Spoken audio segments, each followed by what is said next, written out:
hello and welcome to VAG Home Bakers. இன்னைக்கு வீடியோல sphere ஷேப்ல பினாட்டா கேக் வந்து ஸ்பைடர்மேன் தீம்ல எப்படி செய்யலாம், அப்புறமா அதோட டெக்கரேஷன்ஸ் எல்லாம் எப்படிங்கறத பார்க்கலாம். வீடியோக்குள்ள போறதுக்கு முன்னாடி வீடியோ மறக்காம லைக் பண்ணுங்க, கமெண்ட் பண்ணுங்க. என்னோட வீடியோவை சேனலை சப்ஸ்கிரைப் பண்ணாம பார்த்துட்டு இருக்கீங்கன்னா சப்ஸ்கிரைப் பண்ணி சப்போர்ட் பண்ணுங்க. வாங்க வீடியோக்குள்ள போகலாம். ஃபர்ஸ்ட் இதுல நம்ம கேக் பேக்கிங் பத்தி பார்க்கலாம்.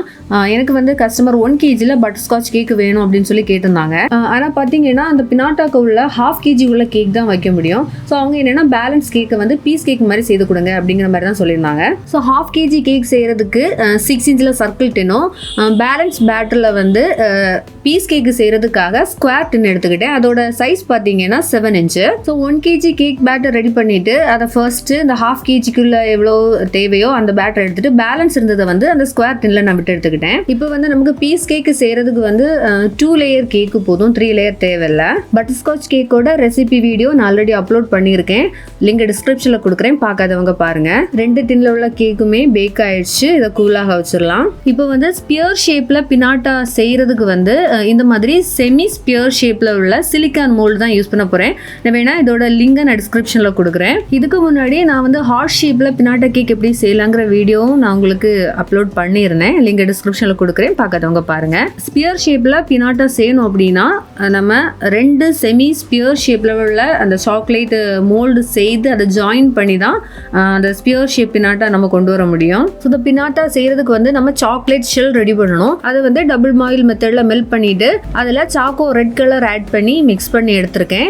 சாக்லேட் எப்படி கட்டி பிடிக்காம நல்ல லிக்யூட் டைப்ல மெல்ட் பண்ணணும் அப்படிங்கிற டீடைல்டு வீடியோ ஆல்ரெடி அப்லோட் பண்ணியிருக்கேன், லிங்க் டிஸ்கிரிப்ஷன்ல கொடுக்குறேன். அது மாதிரி சாக்லேட்ல எப்படிப்பட்ட கலர்ஸ் ஆட் பண்ணணும் அப்படிங்கிற டீடைல்டு வீடியோ ஆல்ரெடி அப்லோட் பண்ணியிருக்கேன், அதோட லிங்கே நான் டிஸ்கிரிப்ஷன்ல கொடுக்குறேன். மெல்ட் பண்ண சாக்லேட்டை செமி ஸ்பெரிக்கல் மோல்டில் விட்டுட்டு அதை எல்லா சைட்லையும் ஸ்ப்ரெட் ஆகுறது மாதிரியே நம்ம அப்ளை பண்ணி எடுத்துக்கலாம். ஸோ சாக்லேட் அப்ளை பண்ணும்போது அது சின்ன கேப் எதுவுமே இல்லாமல் நல்ல நீட்டாக எல்லா இடத்துலையுமே ஃபில் ஆகுறது மாதிரியே நம்ம அப்ளை பண்ணி எடுத்துக்கலாம். ஃபுல்லாகவே நம்ம சாக்லேட் அப்ளை பண்ணதுக்கு அப்புறமா ஒரு முக்கியமான விஷயம் என்னன்னா இதை நம்ம ட்ரை பண்ணி எடுக்கணும். ஸோ ட்ரை பண்ணுறதுக்கு இந்த மோல்டை நம்ம எதில் வைக்கிறோம் அப்படிங்கிறது ரொம்ப இம்பார்ட்டண்ட்டான ஒன்று. ஏன்னா நம்ம இதை அப்படியே ஃப்ரிட்ஜில் வச்சோம் அப்படின்னா அதோட பாட்டம் ஃப்ளாட் ஆகிடும். நமக்கு கரெக்டாக அந்த ஒரு டோம் ஷேப், அந்த ஸ்பியர் ஷேப் நமக்கு கரெக்டாக கிடைக்கணும். ஸோ நான் அதுக்காக இந்த மாதிரியான ஒரு சிலிக்கான் மோல்டு எடுத்துக்கிட்டேன். இது எதில் இருக்கும்னா, நான் இதுக்கு முன்னால் நான் வேற ஒரு வீடியோ போட்டிருந்தேன், ஒரு ஜெயிண்ட் கப் கேக் எப்படி செய்யறதுங்கிறது. ஸோ அந்த ஜெயிண்ட் கப் கேக்கோட அந்த சிலிக்கான் மோல்டு வாங்கும்போது அதுக்கு கூட கிடைச்சதுதான் இது. ஸோ ஸ்பியரோட பாட்டம் நல்ல ஷேப்பு கிடைக்கிறதுக்கு நான் அது வந்து இது யூஸ் பண்ணிக்க போகிறேன். இதை அந்த சிலிக்கான் மோல்ட்லேயே வச்சுக்கலாம். அப்படின்னா நமக்கு அந்த ஸ்பியரோட பாட்டம் டிஸ்டர்ப் ஆகாது. இதை ஃப்ரிட்ஜில் ஒரு 10 minutes வச்சு எடுத்துக்கலாம். ஃப்ரீசரில் கிடையாது, நார்மல் கூலிங்கில் வச்சு எடுத்துக்கிட்டா போதும். 10 minutes தாண்டி எடுத்து பார்த்தா நல்லா செட்டாக இருக்குது. இனி நம்ம என்ன பண்ணலான்னா அந்த ஸ்பியர் ஷேப்போட எட்ஜஸ் இருக்குது பார்த்தீங்களா, அதில் வந்து கொஞ்சம் கூட திக்னஸ் அதிகமாக கொடுத்துக்கலாம். ஏன்னா நம்ம 2 ஸ்பியரையும் ஜாயின் பண்ணும்போது அந்த இடத்துல கொஞ்சம் திக்னஸ் அதிகமாக இருந்தால் நல்லாயிருக்கும். இது ஒரு சேஃப்டிக்காக நம்ம எப்போவுமே ஒரு டபுள் கோட்டிங் கொடுக்கறது வந்து ஒரு சேஃபு. ஏன்னா அந்த அளவு திக்காக இல்லை அப்படின்னா நம்ம டீமோல்டு பண்ணும்போது பிரேக் ஆகிடும். நம்ம ஃபர்ஸ்ட் கோட்லேயே வந்து நல்ல திக்காக சாக்லேட் அப்ளை பண்ணுறதுக்கு ரொம்ப டைம் ஆகும். ஏன்னா ரொம்ப நேரமாக வச்சு ஸ்ப்ரெட் பண்ணி அப்ளை பண்ணிகிட்டே நிற்க வேண்டியது இருக்குது. அதனால் இந்த மாதிரி மெத்தட் வந்து நமக்கு கொஞ்சம் டைம் சேவிங்காக இருக்கும். அதே மாதிரியே நல்லா சேஃபாகவும் இருக்கும். செகண்ட் கோட் சாக்லேட்டும் நல்லா நீட்டாக அப்ளை பண்ணதுக்கு அப்புறமா ஃப்ரிட்ஜில் மறுபடியும் ஒரு 10 minutes வச்சு செட் பண்ணி எடுத்துடலாம். சாக்லேட் நல்லா ட்ரை ஆகி கிடச்சிருச்சு. அந்த சைடில் எக்ஸஸாக நல்லா ட்ரையாக இருக்குது பார்த்தீங்களா, அந்த சாக்லேட் எல்லாம் நம்ம ரிமூவ் பண்ணலாம். அதுக்கப்புறமா தான் டிமோல்ட் பண்ண ஆரம்பிக்கணும். இனி இந்த சாக்லேட் ஷெல்லை டிமோல்ட் பண்ணி எடுக்கலாம். ஸோ ஃபர்ஸ்ட் வந்து அந்த எட்ஜஸ் எல்லாம் அந்த சாக்லேட்லேருந்து ஸ்லோவாக ரிமூவ் பண்ணிக்கணும். அதுக்கப்புறமா அந்த சிலிக்கான் மோல்டை நம்ம சாக்லேட் ஷெல்லேருந்து ரிமூவ் பண்ணி எடுத்துக்கலாம். பார்த்தீங்களா, நல்லா நீட்டாக ஷைனிங்காக நமக்கு கிடச்சிருச்சு. இதை வந்து எந்த ஒரு டேமேஜும் ஆகாமல் மறுபடியும் நம்ம ஃப்ரிட்ஜ்லேயே ஸ்டோர் பண்ணலாம். ஏன்னா இன்னொரு 1/2 ஸ்பியர் ஷேப்பை வந்து நம்ம செய்ய வேண்டியது இருக்குது. அடுத்ததாக செகண்டு செமி ஸ்பெரிக்கல் அந்த சாக்லேட் ஷெல் வந்து நான் சாக்லேட் அப்ளை பண்ணி எடுத்துட்டேன். இது பார்த்தீங்கன்னா நம்ம ஃபர்ஸ்ட் செய்தோம் பார்த்தீங்களா, அதோட சர்ஃபஸ் வந்து நல்ல ஸ்பியர் ஷேப்புக்கு தான் நம்ம செய்து எடுத்துருந்தோம். பட் இது நமக்கு அப்படி தேவை கிடையாது. இது பாட்டமில் யூஸ் பண்ணுற ஷெல் அப்படி அப்படிங்கிறதுனால இதோட பாட்டம் நமக்கு ஃப்ளாட்டாக கிடச்சா போதும். ஸோ நான் ஃபர்ஸ்ட் நம்ம செய்யும்போது வேறு ஒரு சப்போர்ட்டுக்காக ஒரு சிலிக்கான் மோல்டு வச்சுருந்தோம் இல்லையா, அந்த மாதிரி எதுவுமே கொடுக்க தேவையில்லை. டேரெக்டாக அப்படியே வச்சு நம்ம ஃப்ரிட்ஜில் வச்சு செட் பண்ணி எடுத்துக்கலாம். இதுலேயும் அப்படி தான் நம்ம 10 மினிட்ஸ் செட் பண்ணதுக்கு அப்புறமா அதோட சைடில் மறுபடியும் ஒரு செகண்ட் கோட்டிங் கூட கொடுத்து கொஞ்சம் திக்னஸ் இன்க்ரீஸ் பண்ணி எடுத்துக்கலாம். இதில் சாக்லேட் கலர் சேஞ்ச் ஆயிருக்குன்னு பார்க்க வேண்டாம். நான் ஃபர்ஸ்ட் 200 கிராம்ஸ் சாக்லேட் தான் மெல்ட் பண்ணியிருந்தேன். ஸோ அது எனக்கு கரெக்டாக பத்தலை. அதனால கொஞ்சம் எக்ஸ்ட்ரா சாக்லேட் எடுத்து மெல்ட் பண்ணால் தான் இந்த மாதிரி கலர் சேஞ்ச் ஆயிருக்குது. இது வந்து உள்ளால தானே கொடுக்குறது. ஸோ கலர் வேறு இருந்தாலும் ஒன்றும் ப்ராப்ளம் இல்லை. சாக்லேட் நல்லா செட் ஆகட்டும். அந்த டைமில் இந்த செமி ஸ்பெரிக்கல் ஷேப்புக்குள்ளே வைக்கிறதுக்கு அந்த கேக்கை அந்த சைஸு கட் பண்ணி எடுத்துக்கலாம். இந்த ஷெல்லுக்குள்ளே நம்ம கேக் அரேஞ்ச் பண்ணுறதுக்கு அந்த 3 பீஸு கேக்குமே வந்து நம்ம 3 சைஸஸில் கட் பண்ணி எடுக்க வேண்டியது இருக்குது. ஸோ ஃபர்ஸ்ட் ஒன் பார்த்தீங்கன்னா ஒரு 4 இன்ச் சைஸில் உள்ள சர்க்கிள் கட்டர் வச்சு நான் கட் பண்ணி எடுத்துக்கிட்டேன். செகண்ட் பீஸ் பார்த்தீங்கன்னா ஒரு 5 இன்ச் சைஸுக்கு கட் பண்ணி எடுத்துக்கலாம். தேர்டு பீஸ் வந்து கட் பண்ண எதுவும் தேவையில்லை. ஏன்னா நம்ம ஆல்ரெடி பேக் பண்ணி எடுத்ததே 6 இன்ச்சில் தான். ஸோ அதுவே போதும். ஸோ இந்த சாக்லேட் ஷெல்லை வந்து நம்ம டிமோல்டு பண்ண வேண்டாம். அதுக்கு உள்ள கேக்கெல்லாம் செட் பண்ணதுக்கு அப்புறமா டிமோல்டு பண்ணால் போதும். ஏன்னா நம்ம டிமோல்டு செய்து இந்த கேக் அரேஞ்ச் பண்ணும்போது நம்ம எக்ஸ்ட்ரா ஃபோர்ஸ் ஏதாவது கொடுத்தோம் அப்படின்னா அந்த சாக்லேட் ஷெல் வந்து பிரேக் ஆகிறதுக்கு சான்ஸ் இருக்குது. அதனால் டிமோல்டு பண்ணாமல் அப்படியே வச்சு அந்த கேக்கு லேயர்ஸ் எல்லாமே நம்ம அரேஞ்ச் பண்ணி எடுத்ததுக்கு அப்புறமா டிமோல்ட் பண்ணிக்கிட்டா போதும். பட்டர்ஸ்காட்சோட அந்த ஃபில்லிங்ஸ் எல்லாம் என்ன கொடுக்கணும், எப்படி கொடுக்கணும் அப்படிங்கிறத நான் அந்த பட்டர்ஸ்காட்ச் ரெசிபி வீடியோவில் நான் டீட்டெயிலாக சொல்லியிருக்கேன். இது ஜஸ்ட் எப்படி அரேஞ்ச் பண்ணணும் அப்படிங்கிறத மட்டும் உங்களுக்கு நான் காமிக்கிறேன். இந்த டாப் லேயர் பார்த்தீங்கன்னா கரெக்டாக அந்த ஷெல்லோட சைஸுக்கு இருக்கும். கொஞ்சம் வெளியில் ப்ரொஜெக்டாக இருந்தாலும் பரவாயில்ல. ஏன்னா நம்ம அந்த டாப் இன்னொரு ஷெல் வைக்கும்போது கரெக்டாக அதுக்கு உள்ளால கேக் வந்துடும். அதுக்கப்புறமா நீங்கள் ஃபர்ஸ்ட் இன்ட்ரோடக்ஷன்லேயே பார்த்துருப்பீங்கல்ல, ஜஸ்ட் அவங்க அந்த பினாட்டா மட்டும் கேட்கல, அதை சுற்றி கொஞ்சம் ஸ்வீட்ஸ் எல்லாம் இருக்கிறது மாதிரியாக கவர் பண்ணி தான் கேட்டிருந்தாங்க. ஸோ அதில் வந்து ஒரு 2 டோனட் செய்யணுமா இருந்தது. ஸோ அது 2 டோனட்டுக்காக மட்டும் ஒரு பேட்டர் ரெடி பண்ண முடியாது. நான் அதனால என்ன பண்ணேன்னா கேக்லேயே அந்த டோனட் ஷேப்புக்கு வந்து நான் செய்து எடுத்துக்கிட்டேன். கேக் க்ரம்ஸில் கொஞ்சம் சாக்லேட் கனாச்சி மிக்ஸ் பண்ணி இந்த மாதிரியாக நம்ம செய்து எடுத்துக்கலாம். இது ஃபில் பண்ணுறது வந்து ரெட் வெல்வெட் கேக்கோட ஸ்பாஞ்சு. நான் வேற ஒரு கேக்கு செய்யும் போது இதுக்கும் சேர்த்து எக்ஸ்ட்ராவாக பேக் பண்ணி எடுத்துக்கிட்டேன். அது மாதிரியே தான் 2 கேக்ஸுகளும் வேணும்னு கேட்டிருந்தாங்க.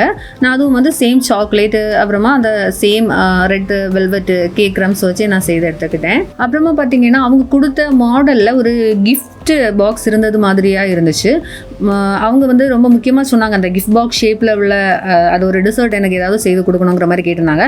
ஸோ நான் அது என்ன பண்ணேன்னா கேக்லேயே செய்யலாம் அப்படின்னு நினச்சேன். ஸோ ஒரு 2 லேயர் கேக் எடுத்துகிட்டு அதோட இடையில சாக்லேட் மெல்ட் பண்ணி நான் ஜாயின் பண்ணி வச்சேன். அப்படின்னா அது ரெண்டுமே கொலாப்ஸ் ஆகாமல் நல்லா செட்டாக இருக்கும். அதுக்காக அப்புறமா அந்த கேக் பீஸை ஸ்கொயர் ஷேப்பு கட் பண்ணி எடுத்துக்கலாம். அப்புறமா அதை சுற்றி ஃபுல்லாகவே சாக்லேட் வச்சு கவர் பண்ணி எடுத்துக்கிட்டேன். ஏன்னா இதில் வந்து ஃபாண்டன்ட் டெக்கரேட் பண்ணி அந்த கிஃப்ட் பாக்ஸ் மாதிரி தான் செய்ய போகிறேன். இந்த மாதிரி சாக்லேட் நம்ம கவர் பண்ணி எடுக்கலைன்னா கேக்கை நம்ம கையில் எடுத்து ஹேண்டில் பண்ணுறதுக்கு அந்த ஃபாண்டன்ட் கவர் பண்ணுறதுக்குலாம் ரொம்ப ஃப்ளெக்சிபிளாக இருக்கும். அதுக்காக தான் ஜஸ்ட் ஒரு சேஃப்டிக்காக நான் சாக்லேட் கவர் பண்ணி எடுத்துக்கிட்டேன். ஸோ ஃபர்ஸ்ட் அந்த ஸ்கொயர் பாக்ஸோட சைடு கவர் பண்ணுறதுக்கு ஒரு ரெக்டாங்கிள் பீஸ், அதாவது ஒரு ரிப்பன் டைப்லையா கொஞ்சம் நீளமாக ப்ளூ கலர் ஃபாண்டை நான் கட் பண்ணி எடுத்து ஃபர்ஸ்ட் வந்து அந்த ஸ்கொயர் ஷேப்போட சைடை வந்து கவர் பண்ணி எடுத்துக்க போகிறேன். அப்புறமா ஒரு ஸ்கொயர் பீஸ் கட் பண்ணிட்டு அதோட டாப்பில் வச்சுட்டு ஜஸ்ட் அதோட ஒரு பாக்ஸ் கேப் மாதிரியாக க்ளோஸ் பண்ணி எடுத்துக்கலாம். அப்புறமா அதுக்கு மேலே அந்த ரிப்பன் கட்டி இருக்கிறது மாதிரியான ஒரு டெக்கரேஷன் பண்ணுறதுக்கு ரெட் கலரில் ஃபாண்டன் எடுத்து டெக்கரேட் பண்ணி எடுத்துக்கிட்டேன். அப்புறமா அந்த ஸ்பியர் பினாட்டாவில் வைக்கிறதுக்காக இந்த ஸ்பைடர்மேனோட கண் அது வந்து நான் பிரிண்ட் எடுத்து அந்த ஷேப்பை வந்து கட் பண்ணி எடுத்துக்கிட்டேன்.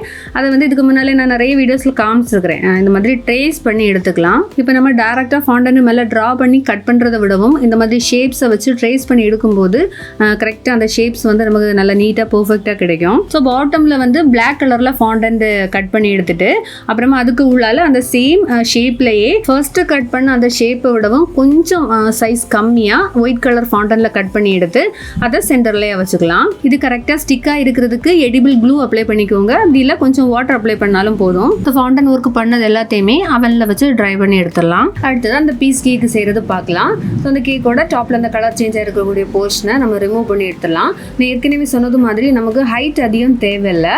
ஏன்னா 2 பீசஸ் தான் நம்ம வந்து ஸ்லைஸ் பண்ணி எடுத்துக்க போகிறோம். அப்புறமா நம்ம நார்மலாக கேக்குக்கு பண்ணுறது மாதிரி ஃபில்லிங்ஸ் கொடுத்துடலாம். சுகர் சிரப் வச்சு சோக் பண்ணிட்டு க்ரீம் அப்ளை பண்ணி அதுக்கு மேலே பட்டர்ஸ்காட்சோட ஃபில்லிங்ஸ் எல்லாம் கொடுத்துட்டு அதுக்கு மேலே வந்து அடுத்த லேயரை நம்ம வச்சு சேம் அதை பண்ணுற மாதிரி ஒரு சிம்பிளாக க்ரம் கோட்டிங் இல்லை கொஞ்சமாக எக்ஸ்ட்ராவாக கொஞ்சம் கூட க்ரீம் அப்ளை பண்ணி நீட்டாக கவர் பண்ணி எடுத்துடலாம்.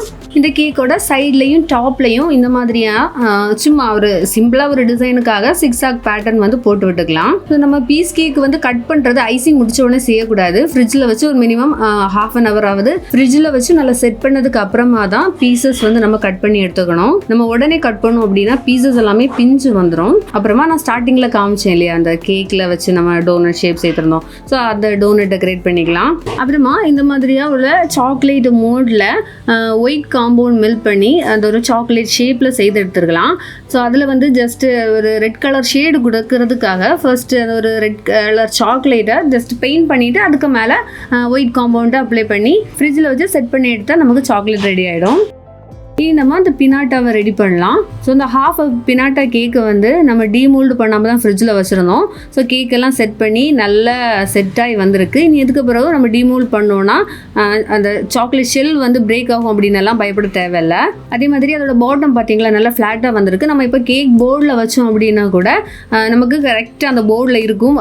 எந்த ஒரு மூவ்மெண்ட் எதுவுமே இல்லாமல் ஸ்டேபிளாக நமக்கு போர்டில் இருக்கும். இதுக்கு வந்து 1 kg போர்டு, அதாவது 9 inch சர்க்கிள் போர்டு எடுத்திருக்கேன். ஸோ அதில் வந்து கொஞ்சம் ஒயிட் காம்பவுண்ட் அப்ளை பண்ணிவிட்டு அதுக்கு மேலே இந்த ½ ஸ்பெரிக்கல் பினாட்டாவை வந்து நம்ம வச்சிடலாம். கேக் ஆல்ரெடி நல்லா கூலாக இருக்கிறதுனால இந்த சாக்லேட் மேலே வச்சதுமே நல்லா செட் ஆகி ஒட்டி பிடிச்சிக்கும். இனி இதுக்கு மேலே நம்ம ஆல்ரெடி செய்து வச்சுருந்த அந்த ½ ஸ்பியர் ஷெல் இருக்கு இல்லையா, அதை வச்சு கவர் பண்ணிக்கலாம். ஸோ ஒரு பவுலில் வந்து ஹாட் வாட்டர் எடுத்துக்கோங்க. அதுக்கு மேலே ஒரு ஸ்டீல் பிளேட்டு வச்சுட்டு அந்த சாக்லேட் ஷெல் இருக்குது பார்த்தீங்களா, அதை கொஞ்ச நேரம் வச்சோம் அப்படின்னா அதோட அந்த பார்டர் எல்லாமே லைட்டாக மெல்ட் ஆகும். ஸோ அதை வந்து இன்னொரு அந்த ½ பினாட்டாவில் நம்ம சேர்த்து வச்சோம் அப்படின்னா அது ரெண்டுமே சேர்ந்து செட் ஆகிடும். ஸோ அந்த ஸ்பியர் ஷேப்பு வந்து நமக்கு மூவ் ஆகாமல் நல்லா செட் ஆகி கரெக்டாக கிடச்சிரும். இனி வந்து இதில் ஸ்பைடர்மேன் டெக்கரேஷன் பண்ண ஸ்டார்ட் பண்ணலாம். நம்ம ஆல்ரெடி ஃபவுண்டனில் செய்து வச்சுருந்தோம் இல்லையா அந்த ஸ்பைடர்மேனோட அந்த கண்ணு, அதை வந்து இந்த ஸ்பியருக்கு ஃப்ரெண்ட்லேயே வச்சுக்கலாம். ஸோ இதில் நம்ம க்ளூ எதுவுமே அப்ளை பண்ண தேவையில்லை. ஏன்னா ஆல்ரெடி நம்ம ஃப்ரிட்ஜ்லேருந்து எடுத்ததுனால லைட்டாக ஸ்வெட் ஆகி தான் இருக்கும். ஸோ அதுக்கு மேலே நம்ம ஃபவுண்டன் வைக்கும்போது அதுவே நல்லா ஒட்டி பிடிச்சிக்கும். ஸோ அடுத்ததாக இந்த பினாட்டா மேலே ஸ்பைடர் வெப்பு ட்ரா பண்ணணும். அதுக்கு வந்து நான் டார்க் சாக்லேட்டை டபுள் பாயில் பண்ணி மெல்ட் பண்ணி எடுத்திருக்கேன். அது மெல்ட் ஆனதுக்கு அப்புறமா கொஞ்சம் நேரம் கூலாக விட்டுருங்க. அப்போ வந்து நமக்கு இந்த மாதிரியான ஒரு கன்சிஸ்டன்சியில் கிடைக்கணும். சரிங்களா, நல்லா லிக்யூடாக இல்லாமல் இந்த மாதிரி கொஞ்சம் ஒரு திக்கான கன்சிஸ்டன்சியில் கிடைக்கணும். அப்போ தான் நம்ம வந்து இந்த சாக்லேட்டுக்கு மேலே ட்ரா பண்ணும்போது அதே பொசிஷனில் அதாவது அதே ஷேப்பில் நமக்கு கிடைக்கும். இப்போ லிக்யூடு ஸ்டேஜில் சாக்லேட்டை வச்சு நம்ம இந்த டிசைன் போட்டோம் அப்படின்னா அதுலேருந்து ஃப்ளோ ஆகி போயிடும். சரிங்களா, அப்புறம் மொத்தமாகவே கொலாப்ஸ் ஆயிரும், எதுவுமே செய்ய முடியாது. ஸோ இந்த கன்சிஸ்டன்சியில் எடுத்து தான் நம்ம வந்து இந்த சாக்லேட்டுக்கு மேலே இந்த மாதிரி ட்ரா பண்ணிக்கலாம். ஸோ இந்த மாதிரி கம்ஃபர்டபுளாக ட்ரா பண்ணணும்னா ஸ்மால் சைஸில் உள்ள பைப்பிங் பேக் செய்து எடுத்துக்கோங்க. இது எப்படி ரெடி பண்ணணும் அப்படிங்கிறத நான் அந்த சாக்லேட் மெல்ட் பண்ணுற வீடியோலேயே நான் காமிச்சிருப்பேன்னு நினைக்கிறேன். ஸோ அதில் பார்க்காதவங்களா இருந்தால் அந்த வீடியோ போய் பாருங்கள். அப்புறமா இந்த பினாட்டோவோட சைடில் ஸ்பைடர்மேனோட ஒரு ஃபிகரின் வச்சிடலாம். இது வந்து கஸ்டமர் இது வேணும்னு சொல்லி கேட்டிருந்தாங்க. இது நான் கேக் மெட்டீரியல் ஷாப்லேருந்து வாங்கினேன். 100 rupees ஆச்சு. அப்புறமா இந்த ஹோல் செட்டப் ரெடி பண்ணுறதுக்காக நான் 15x15 சைஸ் உள்ள ஸ்கொயர் போர்டு எடுத்துக்கிட்டேன். ஸோ இதில் பார்த்தீங்கன்னா ஒரு சின்ன கேக் ஸ்டாண்டுக்கு மேலே அந்த பினாட்டா வச்சுட்டு அதை சுற்றி மீதி உள்ள அந்த டிசர்ட்ஸ் எல்லாமே கவர் பண்ணி வைக்கணும். ஸோ இது எல்லாமே இந்த போர்ட்லேருந்து மூவ் ஆகாமல் இருக்கிறதுக்காக எல்லாத்தையுமே சாக்லேட் வச்சு அதுக்கு மேலே வச்சுக்கலாம். அப்போ வந்து நல்லா செட்டாக இருந்துக்கும், போர்ட்லேருந்து மூவ் ஆகி போகாது. ஸோ 1 by 1 எல்லாத்தையுமே அந்த போர்டில் அரேஞ்ச் பண்ணி எடுத்துடலாம். அப்புறமா இதில் கொஞ்சம் மேஷ்மெலோஸ் வச்சுருக்கேன். இது வந்து நான் ஷாப்லேருந்து எக்ஸ்ட்ராவாக வாங்கிக்கிட்டது. அப்புறமா இதோட ப்ரைஸ் டீட்டெயில்ஸ் பார்த்தீங்கன்னா இது 1 by 1 எப்படி சொல்கிறது ஆட் பண்ணி எடுக்கணும். இப்போ டோனட்டுக்குள்ளே சார்ஜ். இப்போ டோனட் வந்து நம்ம பேக் பண்ணலை, ஜஸ்ட்டு கேக்லேருந்து தானே செய்தது. ஸோ அதோட ½ ப்ரைஸு. அப்புறமா கேக்ஸுகள், தென் அந்த சாக்லேட்டு, அந்த கிஃப்ட் பாக்ஸ் செய்தது, இது எல்லாத்துக்குமே வந்து ஒரு மினிமம் அமௌண்ட் ஒரு 50 20 அதை பொறுத்து ஒவ்வொன்றையும் பொறுத்து ரேட் வரும். அதேமாதிரி மேஷ்மெலோஸ் எக்ஸ்ட்ரா வாங்கினது, அந்த ஸ்பைடர்மேன் ஃபிகரின் வந்து எக்ஸ்ட்ரா வாங்கினது, இது எல்லாமே சார்ஜஸ் வந்து நம்ம டோட்டல் பண்ணும்போது இன்க்ளூட் பண்ணிக்கணும். ஸோ டோட்டலாக இந்த ஃபுல் செட்டப், இந்த ஃபுல் தீமுக்கு வந்து நான் 1900 rupees நான் சார்ஜ் பண்ணியிருந்தேன். அப்புறமா பர்த்டே பேபியோட நேம் வந்து இந்த மாதிரி வெர்டிக்கலாக வைக்கணும்னு சொல்லியிருந்தாங்க. ஸோ அதுவும் வந்து அதோட பாட்டமில் சாக்லேட்டை வச்சுட்டு வச்சா போதும். ஸோ சாக்லேட் கொஞ்சம் லூஸாக இருந்துச்சு அப்படின்னா அது நிற்காது, அந்த லெட்டர்ஸ் லெட்டர்ஸ் வந்து கொஞ்சம் ஓரளவுக்கு ஹார்ட் ஆகும்போது தான் அந்த ஃபாண்ட் அண்ட் லெட்டர்ஸ் வந்து நிற்கும். ஸோ அது கொஞ்சம் ஹார்ட் ஆகுறது வரைக்கும் கை வச்சு பிடிச்சி அட்ஜஸ்ட் பண்ணால் தான் நிற்கும். வைக்கிறது கொஞ்சம் ஈஸி கிடையாது, ரொம்ப டைம் எடுக்கும். பொறுமையாக தான் அந்த நேம் லெட்டர்ஸ் எல்லாத்தையுமே அரேஞ்ச் பண்ணி எடுக்க முடியும். ஸோ போர்டில் டெக்கரேட் பண்ண வேண்டியது எல்லாமே வச்சு முடிச்சாச்சு. ஸோ எல்லா டெக்கரேஷனும் முடிச்சதுக்கப்புறமா ஃபைனல் பிக்சர் வந்து இந்த மாதிரியாக இருக்கும். அப்புறமா இந்த பீஸ் கேக்கை வந்து நான் 16 பீசஸாக கட் பண்ணியிருக்கேன். இப்போ வந்து பீஸை கொஞ்சம் பெருசாக கட் பண்ணணும் அப்படின்னா 12 பீசஸாக வந்து கட் பண்ணி எடுத்துக்கலாம். இது பார்த்தீங்கன்னா 1/2 kg கேக்கு தான் இவ்வளோ பீஸ் நான் கட் பண்ணி எடுத்திருக்கேன். இப்போ நார்மலாக பீஸ் கேக் அப்படின்னா 10 to 15 rupees வரும். அந்த பீஸோட சைஸை பொறுத்து இந்த ரேட்டுக்கு வரும். ஆனால் நான் வந்து அந்த மாதிரியே சார்ஜ் பண்ணலை. ஏன்னா அவங்க வந்து என்கிட்ட வந்து 1 kg கேக் தான் கேட்டிருந்தாங்க. ஸோ 1/2 kg பினாட்டாவில் வச்சதுக்கப்புறமா பேலன்ஸ் வந்து பீஸ் பண்ணி கொடுங்கிற மாதிரி தான் கேட்டிருந்தாங்க. அதனால தான் இந்த 1/2 kg கேக்கை பீஸ் கேக் மாதிரியே பண்ணி கொடுத்தேன். அப்புறமா பேக் பண்ணுறதுக்கு 994 சைஸுக்குள்ள 2 பாக்ஸ் ஜாயின் பண்ணி இந்த மாதிரியா அந்த பினாட்டாவை உள்ள வச்சுக்கலாம். இது வந்து தனியாக தான் பேக் பண்ணிக்கிட்டேன். அப்புறமா பேலன்ஸ் அந்த 15x15 போர்டு இருக்கு இல்லையா, அது வந்து சேம் அந்த 15x15 சைஸுக்குள்ள பாக்ஸ்லையா வச்சு அதை வந்து நான் தனியாக பேக் பண்ணி கொடுத்தேன். அப்புறமா இன்னொரு இம்பார்ட்டன்ட் விஷயம், அதில் வந்து ஹேமர் வைக்கணும். ஸோ அந்த ஹேமர் வந்து அதுலேருந்து மூவ் ஆகாமல் இருக்கிறதுக்காக அதுலேயும் ஒரு சின்னதாக ஒரு டேப் போட்டு விட்டுக்கணும். ஸோ இதோட ஃபுல் டெக்கரேஷன் எல்லாமே முடிச்சாச்சு. இது பார்க்குறதுக்கு ஏதோ சிம்பிளாக தான் இருந்த மாதிரி இருக்குது. ஆனால் எல்லாமே தனித்தனியாக ஒவ்வொன்றா செய்யும்போது ரொம்ப டைம் ஆகும். அதே மாதிரி அந்த ஃபாண்ட் அண்ட் லெட்டர்ஸ் இருக்குது பார்த்தீங்களா, அதை வெர்டிக்கலாக நிற்க வைக்கிறதுக்காக அது ரொம்ப டைம் எடுக்கும். எல்லாமே கொஞ்சம் இந்த ஒர்க்கு பார்த்திங்கன்னா கொஞ்சம் கஷ்டம் தான், ரொம்ப டைம் எடுத்து தான் செய்தேன். பட் ஓகே, அவுட்லுக் பார்க்கும்போது ரொம்ப நல்லா இருந்துச்சு. ஸோ இந்த வீடியோ பிடிச்சிருந்துச்சுன்னா வீடியோ மறக்காமல் லைக் பண்ணுங்கள். அப்புறமா உங்களுக்கு ஏதாவது டவுட்ஸ் இருந்துச்சுன்னா எனக்கு கமெண்ட்ஸில் கேளுங்க, நான் ரிப்ளை பண்ணுறேன். வேறொரு வீடியோவில் மீண்டும் சந்திக்கலாம். பை.